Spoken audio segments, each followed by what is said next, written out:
అసలు ఎంత భయపడుతున్నావో నాకు అనుకుంటారు. నీకు నేను భయపడాలి మళ్ళా. ఏమన్నా గట్టిగా అన్నానంటే తిండి మానేస్తావు, ఏమైందా అని నేను భయపడి సావాలి. పిల్లోడు ఎవరైనా చూసేటప్పుడు మాత్రం అమ్మో ఎంత భయమో. నిన్నే ఓయ్ ఇటో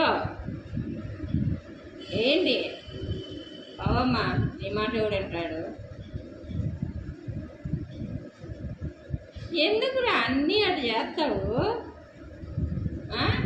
స్టైల్ నానా స్టైల్ వాడు నీది కాదు, మీ అక్క ఫ్రెండ్ది. సర్లే టాలెంట్ అక్క వడ్డేగా. ఓ ఇప్పుడు ఏంటి, దాన్ని 2 ముక్కలు చేయాలా లేకపోతే 10 ముక్కలు చేయాలా? నిన్నేరా రేయ్, నిన్నే. నాకు పేరుంది.